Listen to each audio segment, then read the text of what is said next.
Welcome to Bitten Heroes. I'm super excited today. I've got Paul Mccarthy with me, who I've been friends with for 4 or 5 years now, I think. He used to be in a rock band and be doing what he's doing now for about 15 years. He takes entrepreneurs who aren't getting paid what they're worth and teaches them the tools to really market their business effectively. Pleasure to have you here. My pleasure to be here.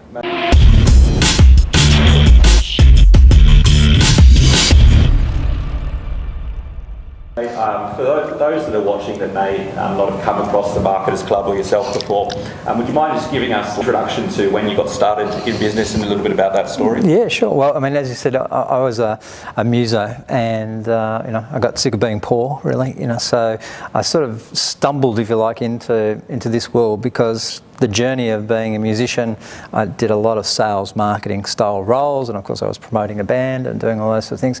So when I sort of hung up my guitar, as it were, and sort of went into business, we started with running a business where we're doing direct selling, so door-to-door and telemarketing, and that led me into sort of consulting accidentally, helping people with some marketing ideas. And I guess I found I had a bit of a flair for it, and then the business took off from there. So that was 15 years ago. And so along the way you must have encountered some challenges. I'm sure there'll be many, but is there any that stand out that perhaps you'd want to share with us? Yeah, look, I mean, I think like any business, the first thing that I realised was that it was about choosing the niche, finding the lane. So when I stumbled in, I came in under the banner of being a business coach, if you like. And the first thing was, to create that point of difference for me was to go, no, the thing that I do really well is marketing. And so we just zeroed in on that. And so that was the first learning point, was don't be broad, be narrow. Yeah, excellent. You've touched on something which I'm a big believer in, niching, and I learned, just by default, really, that the power of niching, and I think it's becoming more and more relevant and more prevalent. Absolutely. What's one of the traits or habits or things that you can attribute to your success that maybe a lot of the other entrepreneurs out there don't grasp as naturally? Yeah, look, I mean, I think, HubSpot did some research where they looked at the way that people choose a service provider. And unsurprisingly, the number one way that somebody chooses a service provider is a referral from a trusted friend or source. The second most likely is a referral from another service provider. So like you and I have done, we have clients that we've referred to each other because we have trust in the quality of the work that each other do. The third is that there's brand awareness, so that people are aware of who you are, and so that comes down to your niche. But the fourth was, I guess the one that I stumbled across, was the fourth most likely way someone will find you and choose you as a service provider is they saw you speak at a seminar or event. So to me, the thing that I fell into, if you like, accidentally, that has been a game changer in my business is the ability to speak, because it gives you the opportunity to get in front of an audience, add a lot of value, build rapid trust, and really give people an insight into what it is you do, and therefore giving them the opportunity to want to work with you. And so to me, it's the most underutilised but most powerful marketing tool people could develop. Yeah, absolutely. I love speaking, and it's a great way to position yourself as an authority. Obviously, you do need to know what you're talking about. That helps, yeah. There are some skills, right, that absolutely make a big difference, and there's not many people that take the time to learn them, No, that's right. So you got to want to, if you're going to do it, get good at it, and do it well. The first keynote I did was when I was 17 years old in Kuala Lumpur about the stock market. Right. I was stood in for my dad. I knew nothing about the stock market. What am I going to do if they ask me questions about the markets? And he said, there's just one answer that you need to know. He says, whatever they ask, he says, the question that you should be asking me is, where's the smart money going? And he said, China. I think I said that 3 or 4 times at the end of the event. Cool. Well, look, let's bring things back into the present tense. What is it that you're excited about in the business world or in your business at the moment? Look, for me, the thing that we're excited about is that we're developing what we're calling growth hubs, which are a localised hub for our small business owners to come together and collaborate. And we think that, and in my experience, it shows me that one of the things that stalls a business and cripples the momentum of a small business owner is isolation.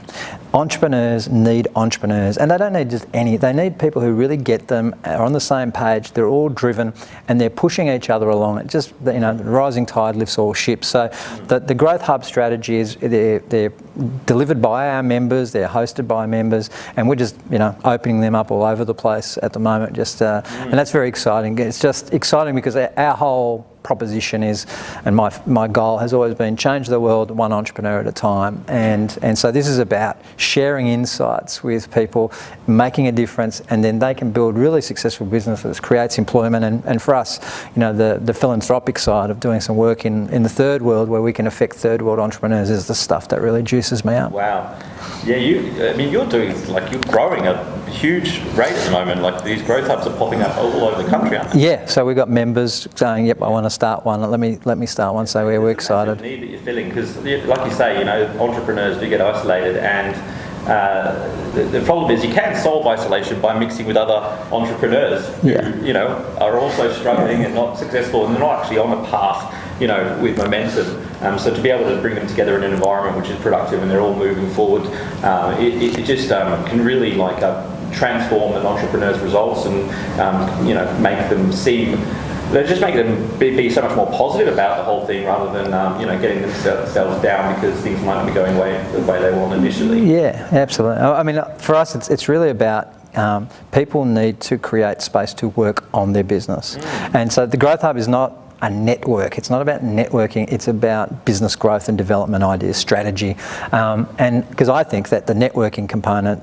comes as a natural offshoot of that. You know, the trust is built through those relationships, but the primary focus is helping you become a better business owner. Yeah, I love that. And it seems to me from the clients of yours that I've spoken to that they develop this add value mentality, you know, which is so important for referral partnerships, and not just thinking about, well, is that guy got anything to offer me right now? You're actually just giving, and that's how you build relationships. Yeah. Well, I've got a super important question to ask you now, and that is, if you could be a superhero, who would you be and why? My favourite superhero has always been Spider-Man. So yeah, I love Spidey. So I'd want to be Spidey. So, and why? I don't know. I mean, I think that you know, it's just that the character's always appealed to me. You know, like that idea, and I think it's something. I mean, from an entrepreneurial point of view, I think it's a little bit like that. We get bitten by that entrepreneurial bug, right? And then it's about sort of developing and learning the ways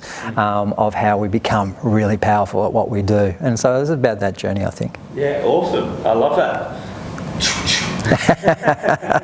It's the first time we've had Spider-Man as an answer. There you go. I was not expecting that. That's great. Paul, really appreciate your time and attention. It's always a pleasure to catch up, mate. If you want to connect with Paul, reach out to him on LinkedIn. Do you want to give your website? Yeah, just come to themarketersclub.com.au. marketersclub.com.au. Doing a tour over the next month of every city, doing events. So get on the website, check out what that's all about, if any of what he says resonated with you, and we'll see you next week.